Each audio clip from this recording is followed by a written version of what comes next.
অনেক সময় দেখা যায় আমরা যখন বাই করতে যাই সে সময় আমাদের পেমেন্ট আটকে বসে থাকে। ঠিক যেরকম আমার এখানে দেখা যাচ্ছে একটি বাই করেছে 500 টাকা, কিন্তু আটকে আছে কনফার্মেশনের জন্য। তো কনফার্মেশনের সময় যে আটকে থাকে, এখানে একটি বাই দেখা যাচ্ছে। এবার ওর পাশে দেখুন আর একটা কনফার্ম বোতাম আছে। এই কনফার্ম বোতামেই আপনার ক্লিক করতে হবে। এখানে ক্লিক করার পর এই পেজটা ওপেন হবে। এবারে দেখুন পাশে কেওয়াইসি কনফার্মেশন, যেখানে লাল চৌকো করছি, শুধু ওখানেই চিপবেন, আদারওয়াইজ কোথাও না। আচ্ছা, আমি এটা ফ্রি রিচার্জ দিয়ে সিলেক্ট করেছিলাম, তাই আমি ওখানে ক্লিক করার পর ফ্রি রিচার্জ সিলেক্ট করছি। এখানে কি কি ফিচার্স আপনি পাবেন?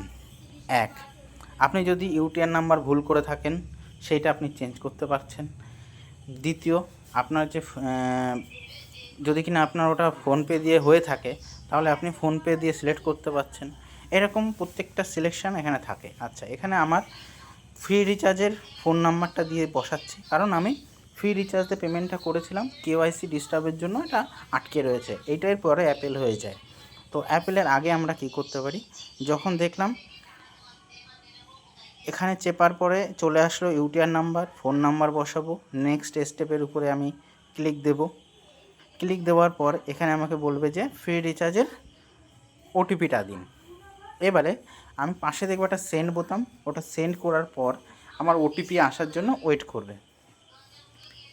এবারে দেখা যাচ্ছে অনেকের ওটিপি আসে না। এই সময় আপনার ওটিপি যদি না আসে তাহলে এটা পরবর্তীতে অ্যাপেলে পরিণত হয়। ঠিক আছে, এবার আমার ওটিপি বসালাম, রিলেশান উইথ ওয়ালেট, মানে রিলেশনশিপ ক্রিয়েট করে দিলাম যে হ্যাঁ, এটা আমি পেমেন্ট করেছিলাম ফ্রি রিচার্জ থেকেই, কিন্তু কোনো কারণে আটকিয়ে রয়েছে, এখন আমাকে আবার ঠিক করে দেওয়া হোক। ব্যাস, এটাই আমার ঠিক হয়ে গেল। ব্যাস, আমার এটা দেখা যাচ্ছে যে হচ্ছে 500 টাকা যেটা ছিল আমার বোনাস টোনাস সমস্ত কিছু আমি পেয়ে গেলাম।